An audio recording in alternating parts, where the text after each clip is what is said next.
The late bloomer. A 30-year-old sex addiction therapist discovers he has a benign tumor in his brain after getting ferociously dinged in the testicles during a game of pick-up basketball. It proves to be a good thing. The surgery to remove the tumor helps put his long-dormant pituitary gland in action, essentially hurling him into pubescence over the course of 3 weeks. Sex, masturbation, pimples and squeaky voices are all new personal experiences to Peter, and we witness them possess him in cliched sequences like a demonic possession. Set within standards of a subgenre that rely heavily on skin, sex talk, body fluid and slapstick, debut director Kevin Pollak's raunchy comedy The Late Bloomer is merely cheesy and horny, but rarely amusing. It's all based on a true story, or as the opening credits suggest, some ridiculously FKED up SHT. But the real-life guy is Ken Baker, an TV personality whose memoir Man Mad, a memoir of my body came out in 2001. That The Late Bloomer manages to screw up his stranger-than-fiction story is a revealing flaw. Answering to Ken's tale with the irony of an unqualified but somehow brilliant sex therapist is a grotesque contrivance that pointlessly makes the film's pitch more confusing. How can this intelligent man think he should talk to people about sex when he hasn't had any? In articles on Baker, he says that denial was a huge factor to the secrecy of his condition. But The Late Bloomer turns a fascinating biological concept into a huge stretch, distancing us from whatever made Pollak want to tell this story in the first place. Pollak's film does have the boost of Johnny Simmons, who showed that he was game for an unusual masculine narrative with this year's The Phenom, a baseball player drama that takes place off the pitcher's mound. Here, he's cast for how boyish he can look as a 30-year-old with a lifeless haircut and oversized suit. But his appearance is played, like everything else, far too on the nose.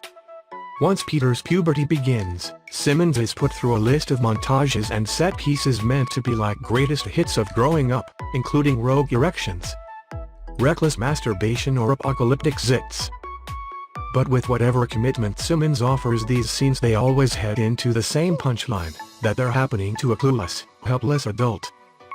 When Peter's squeaky voice is the focus of a radio interview segment about his book, you can imagine how that scene plays out. Though the extensive supporting cast makes for a loaded poster, the results are disappointing. Brittany Snow is relegated to the love interest who also likes to cook. Kumail Nanjiani and Beck Bennett play Simmons' far more sexually advanced friends, who offer banter about guy time or watching Valkyrie that's well below their comedic potential. Maria Bello plays Peter's mother, whose open sexual dialogue with Peter makes for tired hippie jokes. Even the appearance of Jane Lynch as Peter's boss is more of a cruel reminder of how much more efficiently the 40-year-old virgin did what The Late Bloomer wishes it could. Cameos reveal the movie's cheap taste.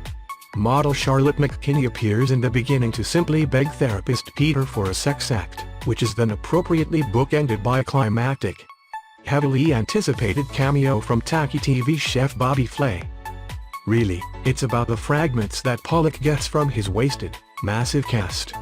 Like the image of Oscar winner J.K. Simmons simulating intercourse using a sausage and a bagel with a smile on his face. The Late Bloomer's script was written by 5 dudes, which doesn't including an additional story by credit for a 6th man, or Baker himself. With all of that testosterone and experience put into an 85-minute script, there is a staggering, disturbing amount of team effort to assemble a generic raunchy comedy with no new jokes or statements about manhood. If you're going with the Broken Lizard or B. Grey Judd Apatow aesthetic, at least give us a fresh, goofy visual inspired by the gross chaos of adult adolescence. Mentioning prolific Tinder hookups, as it so hiply does when Peter belatedly realizes that he can have sex instead of just masturbating, ain't enough. The best that the 5+ writers can come up with is a sappy third-act revelation involving Peter learning the difference between acting like a man and being a man. It's typical lazy gobbledygook for a movie that wants viewers to fondly laugh about surviving puberty, but is more concerned with horniness than cleverness.